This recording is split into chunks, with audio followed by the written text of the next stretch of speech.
Este es un nuevo programa de Las Provincias También Existen. En un momento muy particular de la nación, por ende de la provincia también. Estamos sometidos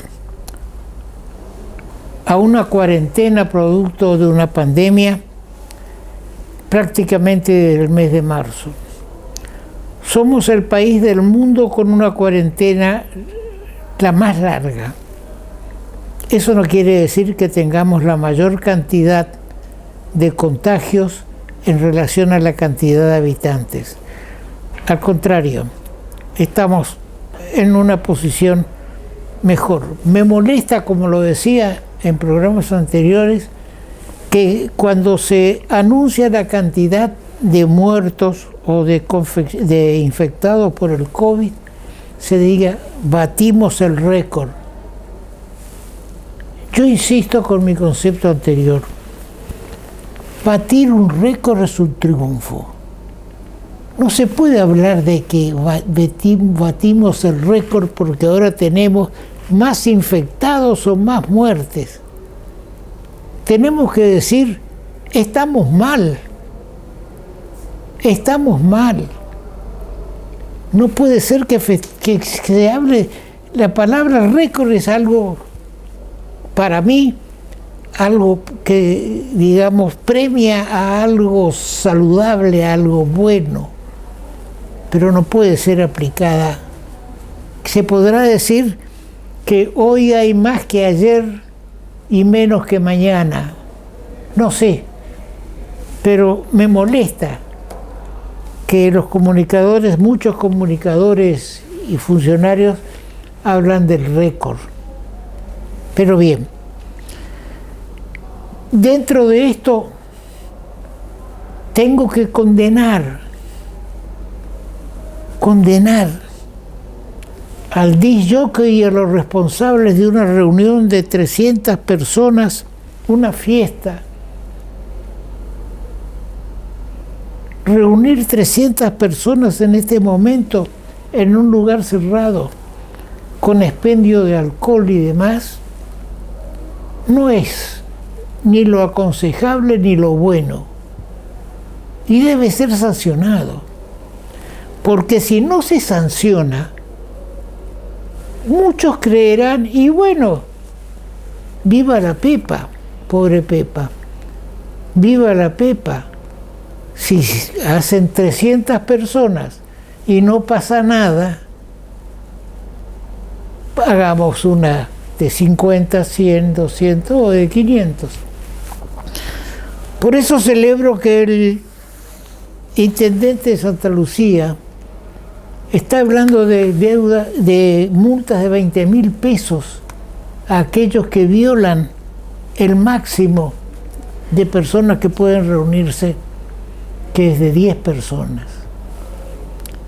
Si todos los municipios y la provincia hiciera eso, seguramente se terminaría, porque somos hijos del rigor.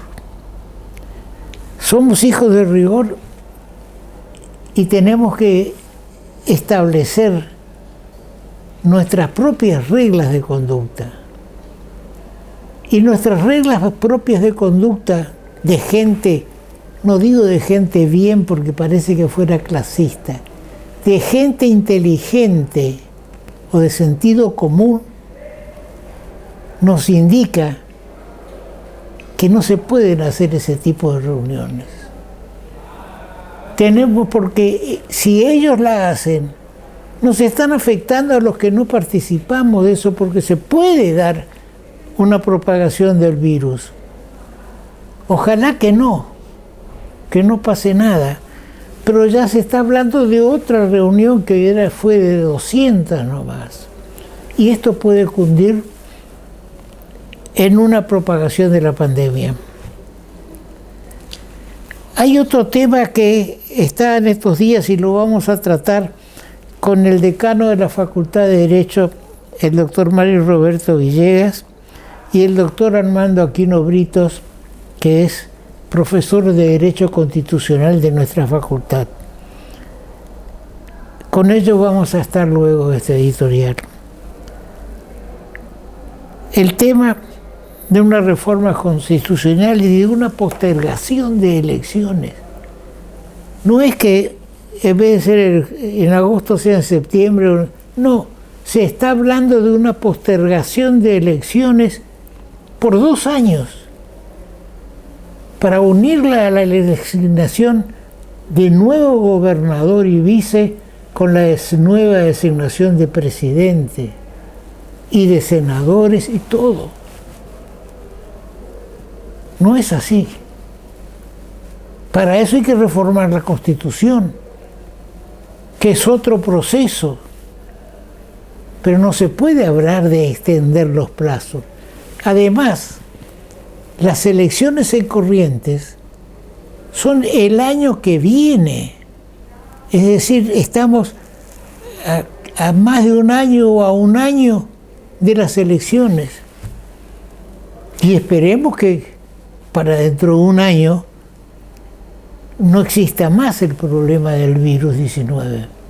Porque ya para agosto hay anuncios de Rusia, hay anuncios para septiembre de otros lugares que están encontrando la vacuna contra el COVID. Entonces, hablar ahora, un año antes, me parece desafortunado. No sé porque es un hombre de derecho quien se manifestó en el diario Litoral días pasados, el domingo.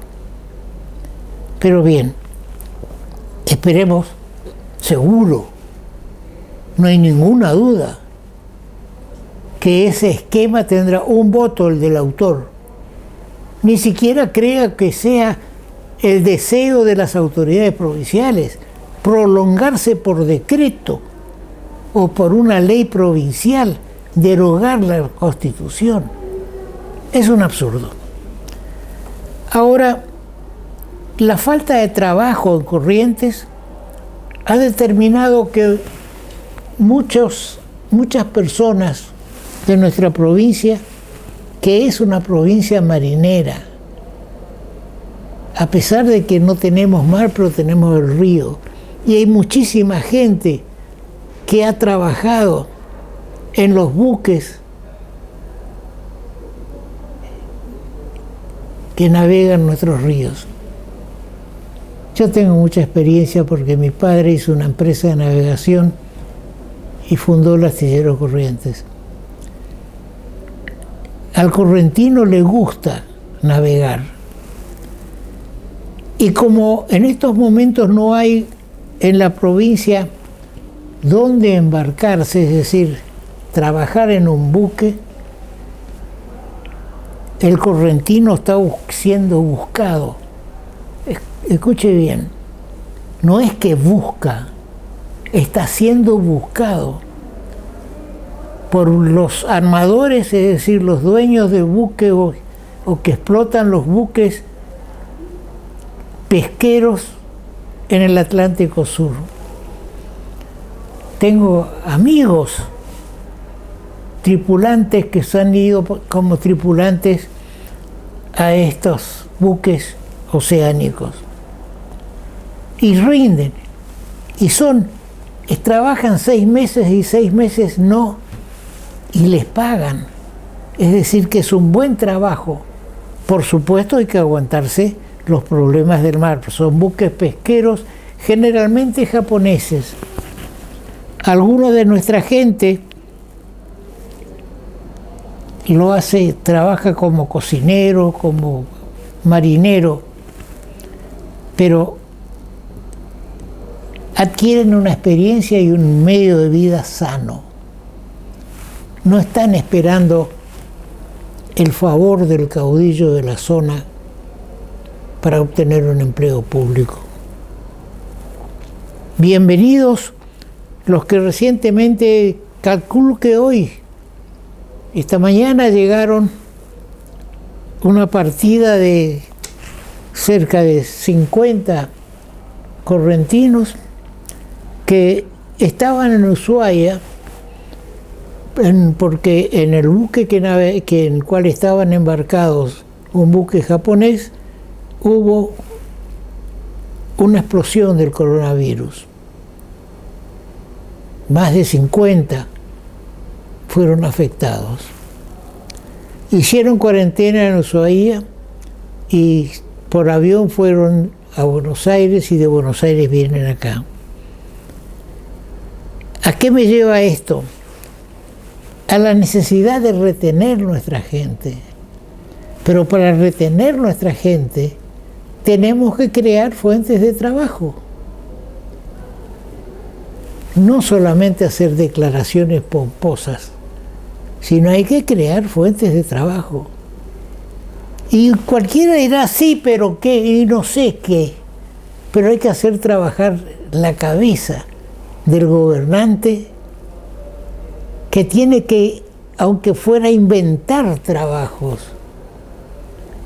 Por ejemplo, yo recuerdo, no es la primera vez que lo digo, que cuando la gran crisis del 29 y 30 en Estados Unidos, recién en ese momento y a raíz de eso, aparecieron planes sociales. Pero tenían una contraprestación.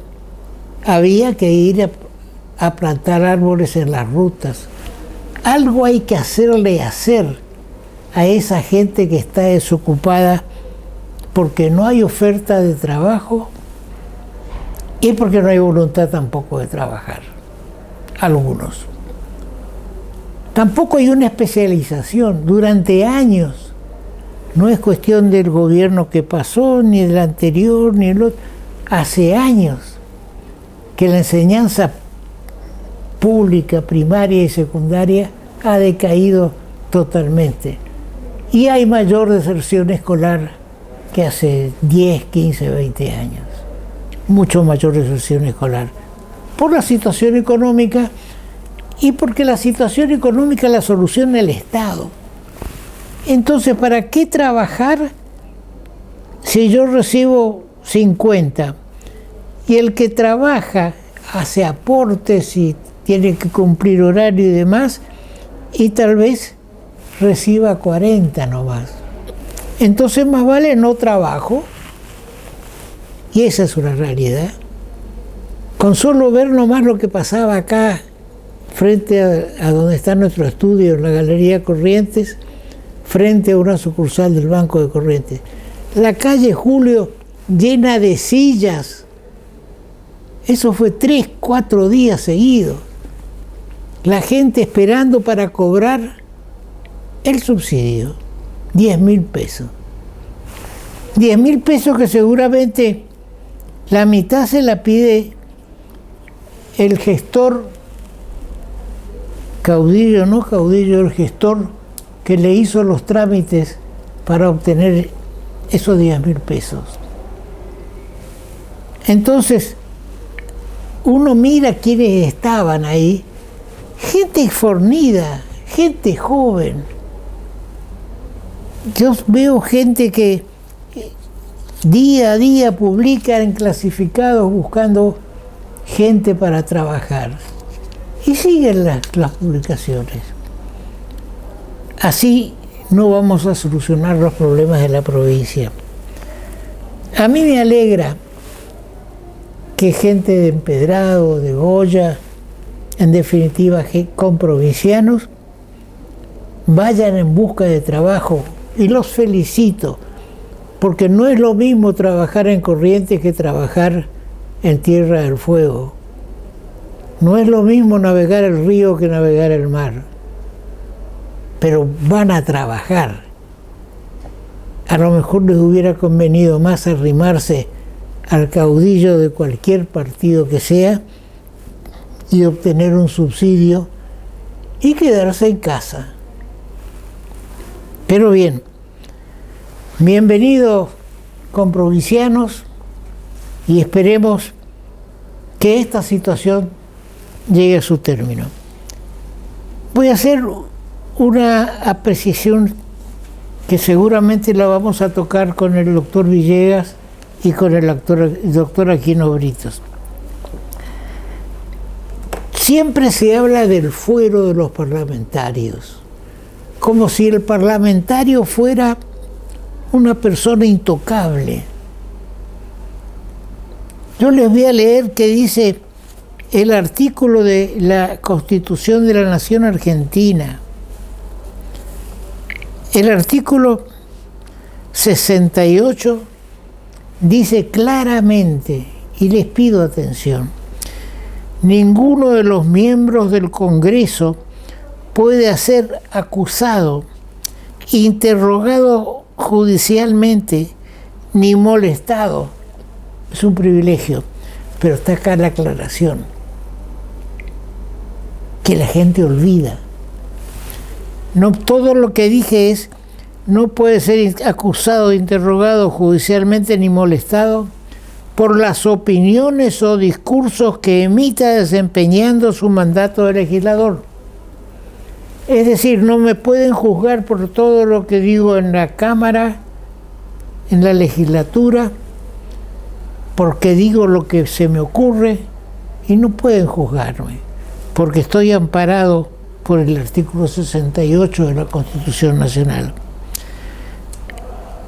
El artículo 69 continúa aclarando el tema, que dice: ningún senador o diputado, desde el día de su elección hasta su cese, puede ser arrestado, excepto el caso de ser sorprendido infraganti en la ejecución de algún crimen que merezca pena de muerte infamante u otra aflictiva, de lo que se dará cuenta a la Cámara respectiva.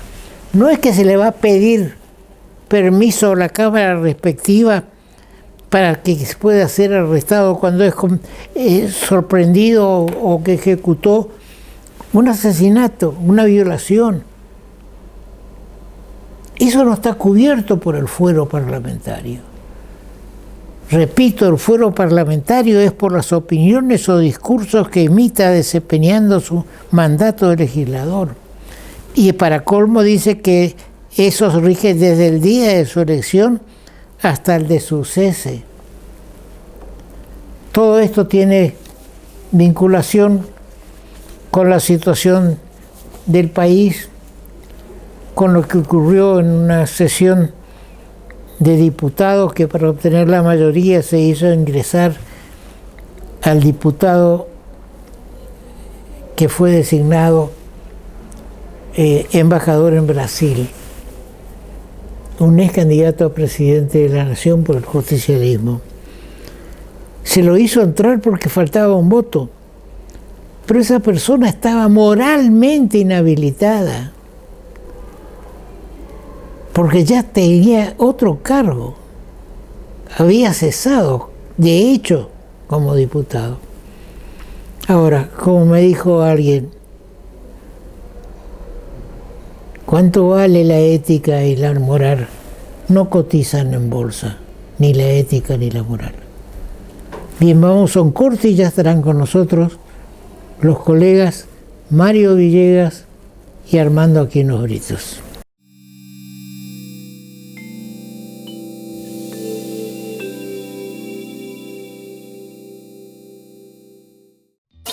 Llegó 365 a Corrientes, junto con el diario El Litoral. Banco, el Banco de Corrientes. Municipalidad de la Ciudad de Corrientes, latiendo juntos.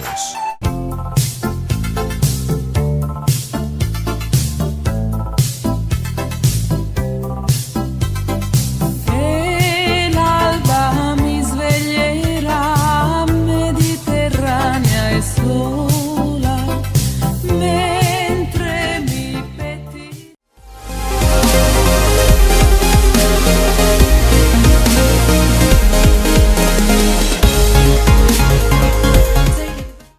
Hidrovía, vía libre para exportar.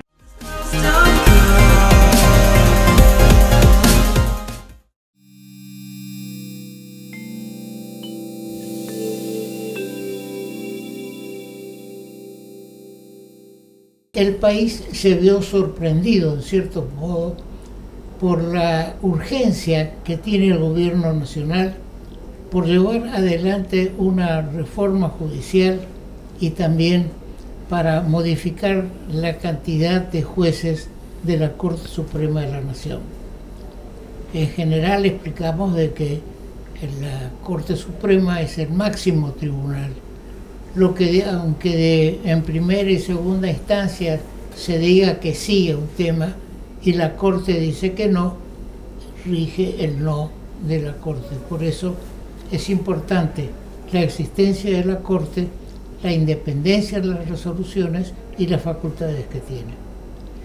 Hemos invitado para hoy al doctor Mario Villegas, que es el decano de la Facultad de Derecho de Corrientes y que, por supuesto, está en mejores condiciones que yo de explicarles cómo ve este tema.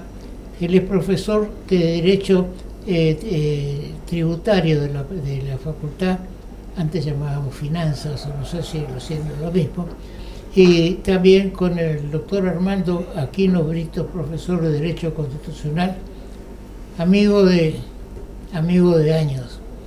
Él es más joven que yo ya estoy en zona de riesgo. Bien, doctor Villegas, ¿cómo ve usted este tema de la reforma judicial que va incluida la modificación de la Corte Suprema? Bueno, la preocupación que tenemos todos en torno a la reforma judicial es que, si bien podemos coincidir en esta mesa y todos los operadores jurídicos coincidirían de que es importante tener una justicia cada vez más moderna, más independiente, más eficiente, más accesible al ciudadano, que creo que es un propósito que tenemos todos, este proceso actual de reforma judicial que propone el Poder Ejecutivo tiene primero un foco exclusivamente en la reforma de un área de la justicia federal, que es el área penal, cuestión que se viene debatiendo hace mucho tiempo, porque el anterior gobierno en su plan de justicia 2020 había propuesto una serie de modificaciones, esencialmente en la justicia penal, sobre todo en las provincias, para tratar causas específicas de narcotráfico, trata de personas, contrabando, etc. Pero más allá de que la actualidad requiere una discusión sobre el tema, consideramos y estamos discutiendo también con otros decanos de universidades públicas que la verdad que el momento no es oportuno. Es decir, es un tema tan trascendental porque estamos hablando de uno de los poderes centrales del Estado, uno de los tres poderes del Estado, y discutirlo en estas condiciones, atravesados por una situación de una crisis sanitaria mundial, atravesado por una crisis económica y social muy grande que tiene Argentina, discutir un tema tan trascendental para la vida institucional del país en este contexto, creo que es no ponerla dentro de las prioridades centrales que tiene nuestro país. Primero resolvamos otros problemas y después la cuestión de la justicia, que sí es importante para resolver, y una discusión mucho más amplia, mucho más democrática. Aquí el Ejecutivo ha enviado solamente una propuesta muy limitada. El doctor Aquino Brito, yo he leído un trabajo en el que propone también considerar otros puntos de interés y claves para la reforma que no están previstos en lo que mandó el Poder Ejecutivo al Senado, y al mismo tiempo también la gran discusión que nosotros proponemos, que es un debate horizontal, un debate democrático, donde todos los operadores jurídicos participen. No fueron convocadas las universidades, no fueron convocados los colegios profesionales, la FACA, la Organización de Federación de Colegios de Abogados, no fue convocada el Colegio de Magistrados de toda la República, es decir, un conjunto de actores centrales de la vida institucional de la justicia no fueron convocados a debatir este tipo de proyectos que nos parecen importantes. Y no solo los operadores jurídicos, también la comunidad. La sociedad le importa discutir estos temas, los empresarios, la sociedad civil, los periodistas, es decir, un conjunto de miembros de nuestra comunidad que están interesados en discutir estos temas y que no han sido parte de este llamado al proceso de reforma. Además viene a la par con la discusión de la Corte Suprema o de la modificación de la Corte.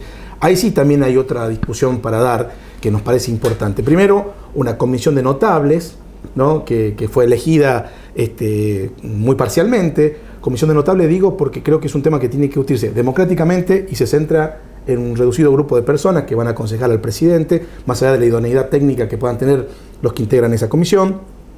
A lo que le sumamos, creo que nosotros que trabajamos en el mundo jurídico lo sabemos, hasta hace 10 días nadie discutía la Corte. A ver, la Corte no es un problema para nuestra comunidad. Me parece que solo para una persona en esta sociedad la Corte es un problema. Y creo que está teñido el manto de sospecha, que es lo más grave, porque si transformamos un poder del Estado, una institución importante como la justicia, está teñido de la sombra de la posibilidad de lograr mecanismos de impunidad, cuando este país, desde la recuperación de la democrática para acá, nosotros tenemos un gran ejemplo, el juicio a las juntas militares, por ejemplo, que fue un proceso de reivindicación de la no impunidad. Bueno, que esté teñido de un marco de sospecha de impunidad a las causas de corrupción, la verdad que es un problema. Y en ese contexto creo que es un debate que tenemos que dar como comunidad. Armando. No, coincido plenamente con lo que dice el querido decano. Lo que nosotros estamos puntualizando es que este es un debate, además de inoportuno, inconveniente, aunque necesario, pero absolutamente sesgado, parcial, casi te diría mezquino. Y mezquino ¿por qué? Porque hay seguramente dos sectores claramente involucrados en esto que necesariamente deben ser revisados. Uno es la llamada clase política y otro es el Poder Judicial en sí. La clase política tiene que hacer un esfuerzo, Toto, por recuperar estos valores que, bien lo decía Mario, tienen un cenit, una representación muy grande en el juicio a la Junta. El poder democrático fue capaz de imponerse a la fuerza por medio de la ley. Bueno, ahora nosotros necesitamos que ese poder democrático transforme los valores morales en ley y empiece a pedirle a la clase política que rinda cuentas. Entonces tiene que haber un pacto de no impunidad, primera cuestión. Segunda cuestión, tenemos que ubicar los delitos que hacen a la corrupción como delitos que atentan contra el régimen democrático y el sistema constitucional. Tenemos que establecer de una vez por todas que la inhabilidad moral sobreviniente de los legisladores no tenga que estar amparada por los fueros y por la corporación legislativa que le impide a la justicia funcionar. Tenemos que exigirle al Consejo de la Magistratura prontitud y celeridad para resolver las cuestiones de los jueces sometidos al control del Consejo de la Magistratura, jurado de enjuiciamiento. Y hago esta salvedad, no contra este gobierno únicamente, sino contra el gobierno anterior. A ver, símbolos de la corrupción marcados por casi la comunidad jurídica como Ollarvide, se le dio la jubilación con Macri, y confiesa que hacía fallos de acuerdo a cómo lo apretaba. Y Canicoba Corral, jubilado por esta administración. Entonces, la sensación es que hacé nomás lo que vos querés, total tenés el premio al final. Esto amerita una discusión profunda. Entonces, decir, che, vamos a discutir únicamente la cuestión judicial y sesgado a esta la cuestión penal, con un agravante, no se le impide al pueblo la participación y control, porque si no tendríamos instrumentado el tema del juicio por jurado. Porque yo te puedo decir con mucha claridad, a mí me puede representar parcialmente y ocasionalmente un fiscal como representante del Ministerio Público, pero no me representan todo, porque veo que fiscales de todo el haya, acá y en el orden nacional, hay algunas cuestiones que hacen caso omiso, miran para el costado, no investigan cuando debieran ser, y el hecho es notorio y público que atenta contra el patrimonio colectivo. Estas son cuestiones que tenemos que debatir. Y además, otra cosa, Toto, la ley de ética pública. En el periodo de la doctora Cristina Fernández de Kirchner se eliminaron, hicieron tabla rasa con los artículos 23 al 25, Comisión de Ética Pública, donde el ciudadano en esta comisión iba a controlar el funcionamiento de la administración en torno a la transparencia. Bueno, estas son cuestiones que tenemos que revisar, instalar, y después sí, bienvenido sea la discusión por una reforma judicial. Ahora, pónganle la garantía al ciudadano de que haya juicio por jurado, o si no vamos a crear burocracia sobre burocracia para que la futura burocracia encubra los errores o los delitos de la administración que van a venir. Sin ninguna duda que la reforma judicial está dirigida a encubrir al gobierno de Cristina Kirchner, en especial a ella, ¿no es cierto? Ahora, yo no estoy de acuerdo con ustedes de que este no sea el momento. Indudablemente para mí es el momento político para el gobierno empezar a tocar este tema, porque la sociedad no le interesa mucho toda esta cuestión y está absorbida por los problemas de la delincuencia, del coronavirus y demás. Y entonces se aprovecha, es decir, una función distractiva. Se lleva a la sociedad a discutir y a considerar cuántos muertos hay en tal lado, en tal otro, y si no fuera por los especialistas, como en el caso de ustedes, que ponen la luz roja sobre el tema, pasaría de largo rápidamente. Ahora, indudablemente también el tema de los fueros, vos que sos profesor de Derecho Constitucional, los fueros, en mi criterio, están dedicados exclusivamente para los dichos de los legisladores en el ejercicio de sus cargos. Y ahora, no solamente ahora, se viene aplicando los fueros a delitos comunes.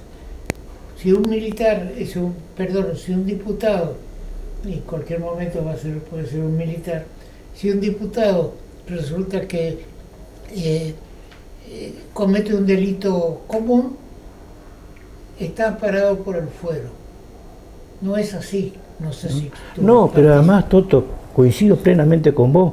Antes existía directamente inmunidad de proceso, ni siquiera el legislador podía ser citado, cuando claramente el fuero protege ¿qué cosa? La palabra y la actividad que desarrolla el legislador como tal, exclusivamente como legislador, no para otros menesteres, llámese delitos, que comete fuera o en el ejercicio de la función. Ahora bien, antes teníamos una legislación, el Código Procesal Penal, que le daba inmunidad de proceso, ni siquiera podía ser citado. La ley 25.320, restricción de las inmunidades parlamentarias, esto modificó y puede ser hasta llevado a juicio. De hecho, Cristina Kirchner está en juicio oral y público en este momento, merced a esta ley. Ahora bien, hay delitos que se llaman inhabilidad moral sobreviniente, es decir, descubren que vos con anterioridad tuviste esta causa y por eso te condenan. Seguís en el cargo porque es un hecho sobreviniente a tu incorporación, ya estás incorporado, ya tenés la protección. Y eso es una barbaridad, Toto. Esta es una concesión que la clase política le debe hacer a la ciudadanía, porque si no, el descrédito que tiene el sistema es por culpa de la clase política, no por culpa de la Constitución, lo que dice la ley, es por culpa de ellos. Claro. Ahora, vos hablás de inhabilidad moral. Para eso hay que tener una moral y respetar la moral, que no siempre es así. Doctor Villegas, usted habló de notables que están integrando la comisión. Yo creo que en el país hay muchísimos jurisconsultos y jueces notables. Ahora, ¿cree que la designación de Leonas Lagniani y de Berardi, abogados Berardi, abogado de la presidenta, abogado personal de la presidenta, Leonas Lagniani de otros dirigentes del justicialismo, ¿es una decisión acertada o merecería ser impugnada esas dos designaciones? Bueno, la constitución de una comisión ya es discutible. Yo marcaba la idea de notables en el sentido de contraponerlo a la idea de una participación democrática y plural en el armado de cualquier debate en torno a algún asesoramiento al Poder Ejecutivo o al Congreso, de diferente tipo de actores y de propuestas y de ideas sobre la justicia que podemos tener. Restringirlo a una comisión es quitarle a la comunidad la posibilidad de debatir sobre estos puntos. Y en particular, cuando en esa comisión integran personas como la que acaba de nombrar, más allá de su trayectoria académica en algunos casos, o su trayectoria profesional en otros, que tienen conflictos de intereses concretos, ¿no? Es decir, el doctor Berardi litiga contra la Corte, el doctor Aslanian litiga contra la Corte en causas particulares de corrupción, tanto de la actual vicepresidenta como del exministro de Planificación, Julio De Vido. Entonces, en esos casos, son personas que tienen intereses concretos en discusión en la Corte y que obviamente plantean una cuestión hasta ética, ¿no? Lo planteaba Armando, si hay cuestiones éticas aquí que también pondrían un límite. Yo discuto estos dos puntos. Primero, deberían estar inhabilitados éticamente para poder asesorar en este contexto, porque va a haber conflicto de intereses, y por el otro lado no debería haber una comisión, sino un debate más profundo donde participen todos los actores interesados de nuestra comunidad, se escuche todas las voces y podamos llevar a una reforma como corresponde. Cuando yo la oportunidad sí insisto, porque creo que en este momento inoportuno, se estima que cerca de 5.000 millones de pesos puede llegar a salir solamente la designación de los posibles candidatos a magistrados, sin contar todo el andamiaje de recursos que el Estado tiene que colocar para tener estructuras, juzgados, comprar equipamiento, etcétera, etcétera. O sea, son un montón de recursos que el Estado no tiene. No tiene, y más en esta situación de crisis sanitaria y económica y social en la que vamos a vivir, que realmente el Estado va a tener que priorizar resolver estas cuestiones antes que la cuestión de justicia. En el fondo parece ser toda una gran puesta en escena para discutir solamente algunos puntos que le interesan a los del poder y no a la comunidad, que creo que es lo que está planteando también Armando. Yo te hago a lo que muy bien acota Mario, te hago una apuesta. Si nosotros vamos a avanzar en la reforma judicial, pero en lugar de crear estos juzgados que pretende el gobierno, instituyamos juicios por jurado, de cara a la sociedad, demostrar si hay delito o no hay delito con las pruebas que están colectadas, actuando los jueces controlando el proceso, los fiscales acusando y la defensa obviamente defendiendo, y que sea el pueblo el que en definitiva diga si hay delito o no hay delito, meritúe el caso en función de la justicia o injusticia, de las bondades o de las inequidades de la causa que está sometido a su conocimiento. Ahora bien, no quieren eso. Quieren jueces tradicionales y más jueces. ¿Por qué? Porque estos pueden bloquear o diluir el poder de 9 jueces federales que están estigmatizados por la corrupción. Pues bien, las dos cosas están mal. Que se diluya el accionar de 9 jueces estigmatizados por la corrupción y que estos jueces estigmatizados por la corrupción no hayan sido removidos de su cargo, porque debió y debe existir un pacto de Estado de los principales partidos políticos de gobierno y oposición diciendo basta de impunidad. Y esto es lo que no se busca, esto es lo que se soslaya, que continúe la impunidad, que la corrupción se siga metiendo entre las entretelas del poder, y esto es lo que hay que marcar, Toto. ¿No será de que hay partidos políticos o en general los políticos rehuyen al pacto de impunidad? Y Toto, por eso es que se ataca tanto a la prensa, porque se rehuye, y cuando la prensa y los pensadores de partidos políticos opositores apuntan a estas cosas, por supuesto le castigan con inusitada ferocidad. Ahora bien, también es cierto que estos opositores de hoy, cuando son oficialistas de ayer o de mañana, no hacen las cosas que predican hoy. Estas son las cuestiones que tenemos que debatir. Sí, yo estoy de acuerdo con ustedes. Los tres somos hombres del derecho, digamos, ¿no? Yo también he transitado, ya retirado de la facultad, pero hay que hacerle entender a la gente de que en la medida que empecemos a tolerar, ya hoy ya ha pasado el tema, lo que estoy viendo, empecemos a tolerar un mínimo de violación de la seguridad jurídica, estamos en peligro todos.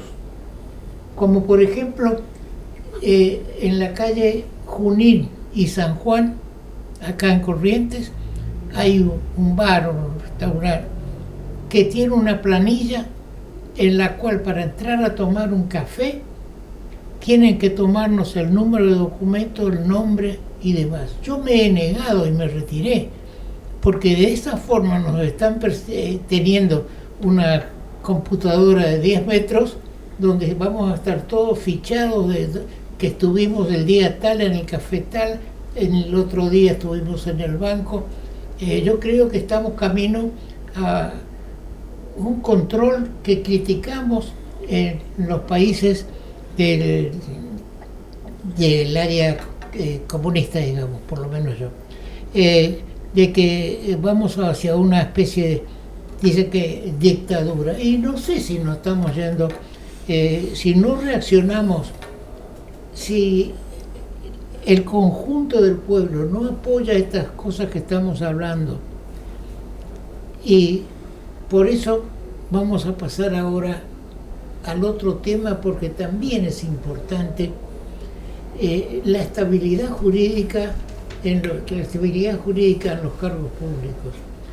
Y yo he visto con sorpresa y desagrado que un amigo, abogado también, voy a omitir el nombre, en el diario Litoral del domingo nos habla de que la crisis lleva a que tengamos que postergar las elecciones del año que viene, donde se renueva, de acuerdo a la Constitución, el Poder Ejecutivo, que está 4 años, la legislatura, todo, se pasa por razón de la pandemia 2 años más, y se prorrogan de hecho los mandatos del gobernador. En vez de estar 4 años va a estar 6, y legisladores que van a terminar van a ser 6 años también, lo que va a producir.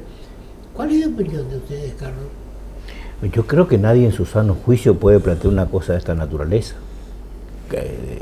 Soy categórico en eso. Me parece que, salvo un extravío mental, una cosa de esta es inadmisible con el presupuesto de un sistema democrático y republicano. La república implica periodicidad en los mandatos, controles, obviamente que es la antítesis del esquema monárquico. Y lo que estamos diciendo desde otro lugar nosotros es que América Latina y sobre todo en gran parte de Europa está asignada por una cuestión que se llama el neoabsolutismo, por lo menos yo le doy este nombre, donde la representación que le invisten algunas personas que ocupan los poderes constituidos por el abuso genera reacciones de la sociedad. Reacciones que se vio cuando le pisaron al ciudadano afroamericano en Estados Unidos y se levantó no obstante la pandemia. Antes habíamos vivido sigue todavía las manifestaciones en Venezuela. Pasó en Colombia, en Ecuador también manifestaciones cuando se afectan algún sector de la sociedad.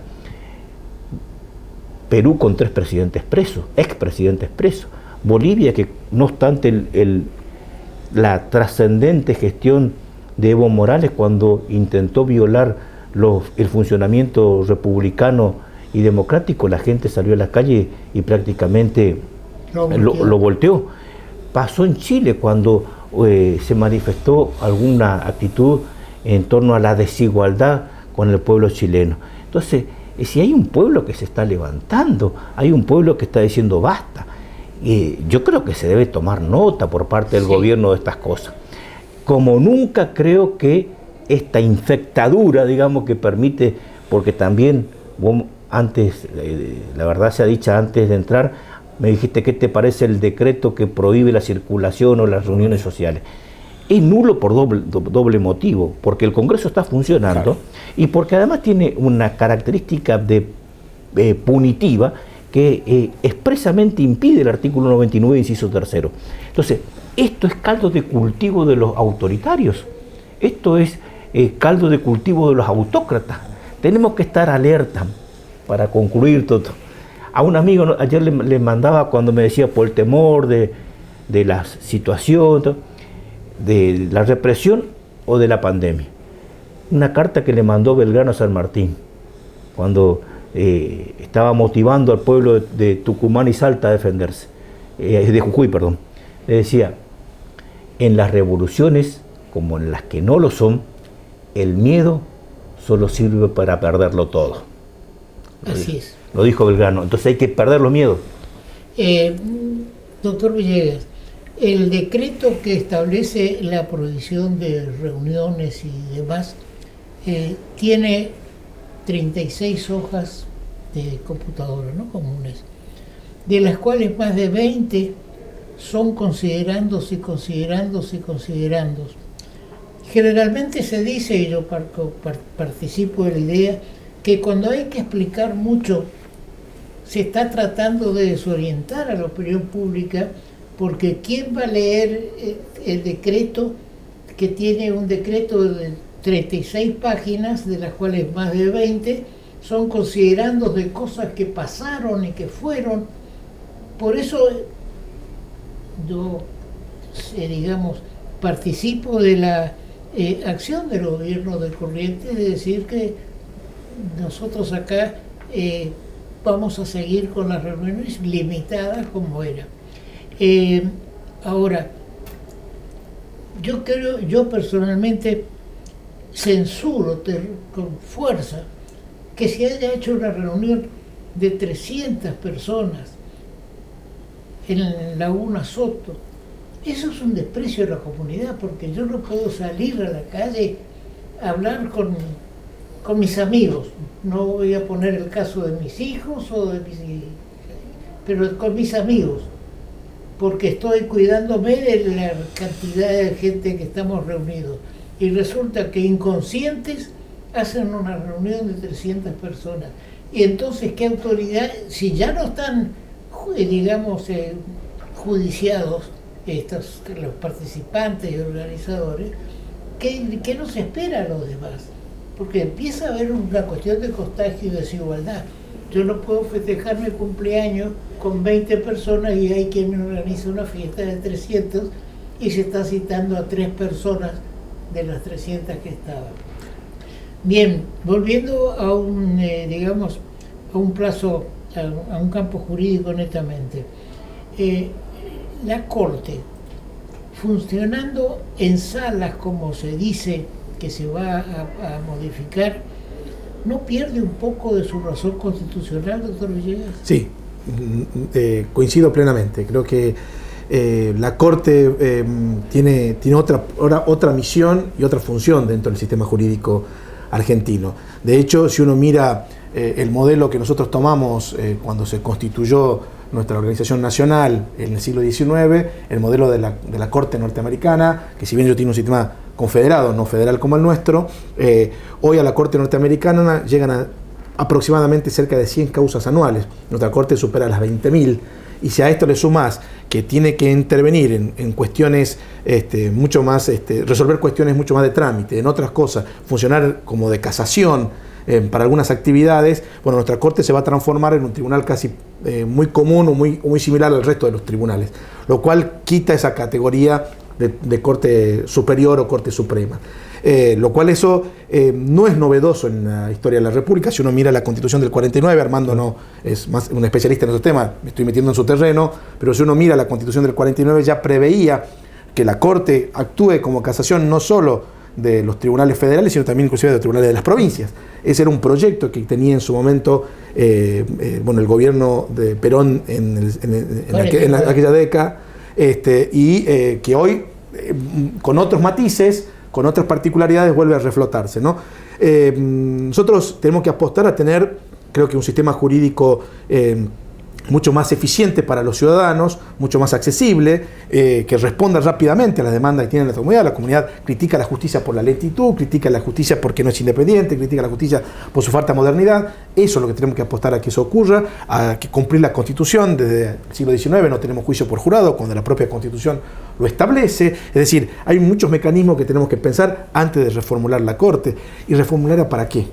¿No? Para tener ese espacio de un tribunal más, una instancia más de apelación, para tener un espacio donde se diluya el poder que tiene la Corte de control sobre los otros órganos de gobierno y, de última, sobre la garantía de los derechos de todos los ciudadanos, que es lo que queremos proteger, por lo menos lo que nos interesa, vivir en un país republicano, democrático y la plena vigencia del Estado de Derecho, como creo que es la amplísima mayoría de nuestra comunidad. Sí, yo creo, Armando, de que hay que sacarse de la cabeza que la Corte es una tercera instancia. Yo creo de que para eso está legislado como recurso extraordinario. Claro. No es un recurso normal que si me va bien o mal en primera y segunda instancia voy a ir a la Corte y entonces va pasando el tiempo. El caso de Menem, por ejemplo, que va a morir sin condena, porque se piensa que es la tercera instancia. En realidad es cuarta, Toto. Y la sociedad tiene que saber que hay un juez que investiga, digamos, en la primera etapa, hay un tribunal que juzga, hay una tribunal de casación que revisa, es decir, tercera instancia sería la casación, y cuarta la Corte. Es decir, en consecuencia, condena efectiva puede llevarte toda una vida, que es el caso que vos mencionás de Menem. Entonces, y la hipocresía de la clase política dice, tiene que haber condena definitiva para que se lo excluya. No, confunden el debido proceso penal con el debido proceso electoral, o si se quiere, procedimiento parlamentario. ¿Por qué? Porque uno protege la democracia participativa y el otro protege la garantía de la defensa en juicio. Entonces, son cosas diferentes. Por eso que yo digo, regulen la inhabilidad moral sobreviniente, que cuando vos tenés condena te tienen que dar la mano y te tenés que ir. A Luque, ese diputado catamarqueño, le echaron porque hizo una declaración absolutamente desafortunada. Le echaron por una declaración y a esto no le echan por una condena. Mira, Toto, yo le propongo un juego a la sociedad.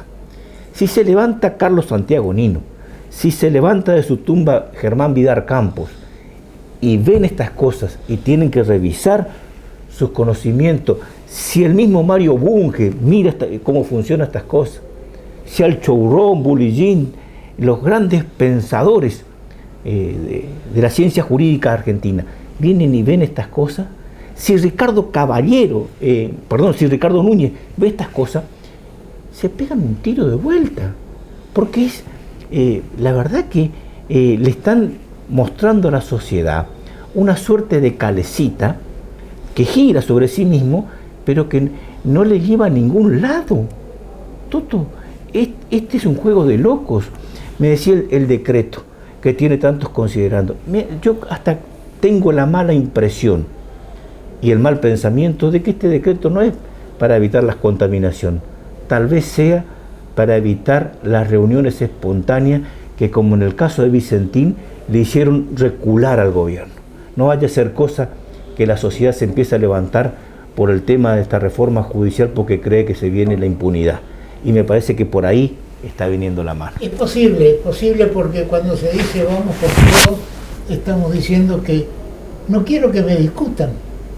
Yo voy por todo porque gané una elección y esa no es la solución. Pero lo que más me preocupó realmente en estos días es la intención del columnista o el autor del artículo en el diario local de postergar las elecciones.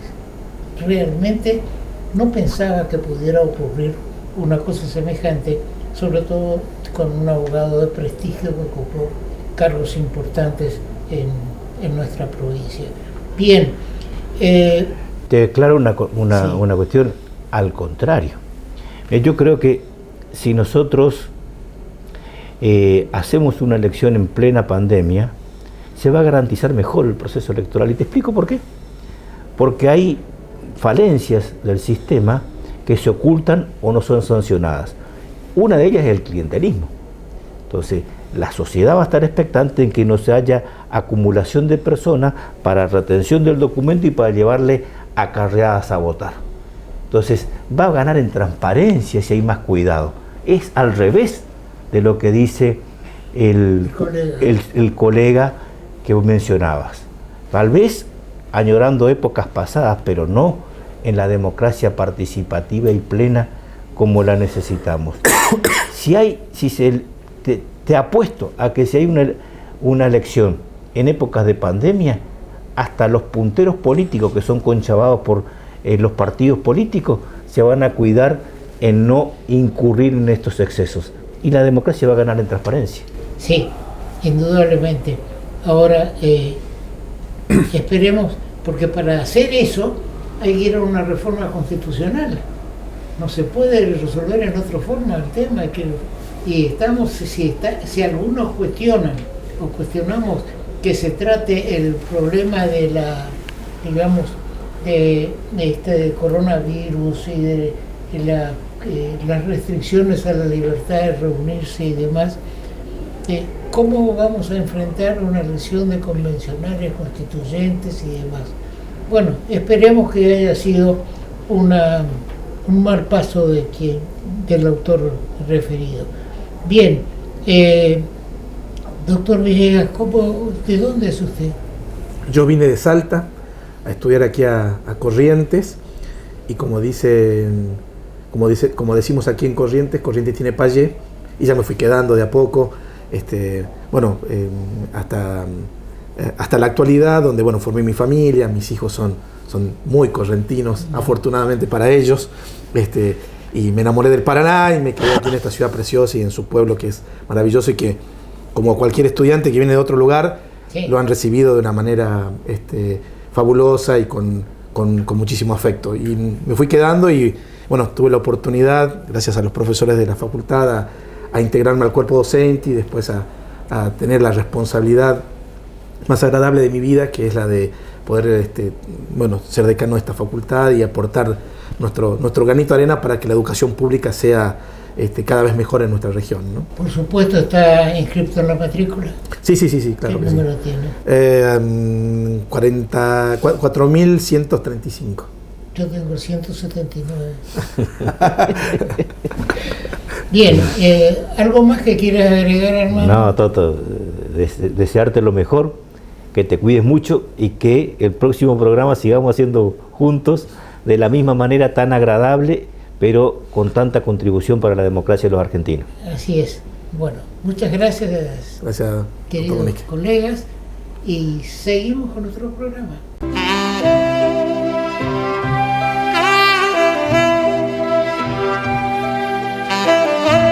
El gobierno nacional dictó un decreto de necesidad y urgencia número 641 del año 2020. En él se establecen restricciones para la circulación y todo vinculado con el coronavirus. Ahora, tiene 26 páginas el decreto. Cuando 16 de esas 10 de esas casi 11 de las 26 son para explicar, y están todo, que asimismo, que las medidas. Ahora, cuando se explica tanto, cuando los considerandos son más que los artículos, es porque hay que justificar algo que no tiene su justificación propia. Por este decreto se prohíbe en todos los departamentos de las provincias de Corrientes, Entre Ríos, Formosa, La Rioja, Mendoza, Misiones, es decir, de todas las provincias argentinas, con una excepción en la provincia de Buenos Aires de 35 áreas incluidas en el AMBA, Área Metropolitana de Buenos Aires. Corrientes consideró que no corresponde aplicar en la provincia las disposiciones de este decreto 641, porque en el artículo 2 establece que estarían exceptuadas aquellas que cumplan con el sistema de salud, que debe contar con capacidad suficiente y adecuada para dar respuesta a la demanda sanitaria. Es muy largo esto. He tenido oportunidades de poder acceder esta mañana recién a toda la lista. Por eso, en otro momento vamos a hacer un análisis más detallado. Ahora, evalúan que en la provincia de Entre Ríos hay un 27,5, en 26,6 en Río Negro, etc. Ahora, recalca que sigue realizando una diferenciación entre las zonas en donde se observa transmisión comunitaria extendida del virus, zonas con conglomerados y casos esporádicos sin nexo, es lo que presentan brotes o conglomerados pequeños controlados. Este es el argumento que utilizó el gobernador para, por el momento, no aplicar el decreto que establece la total. No es más de 10 o de 6 o de 4. La total realización de reuniones y consagra el aislamiento social. Bien, El gobernador de la provincia ha solicitado una reunión con el presidente de la Nación y esperamos que ahí se aclaren las cosas. Pero luche, señor gobernador, para tener un poco de libertades, no el exceso de reunir 300 personas pagando 1.000 pesos cada una para participar de una fiesta electro ahora. Por supuesto dirán, Gurnitzky, ¿qué sabe de esto? Si en su época se trabajaba con un organito. Gracias. Será nuestro próximo programa.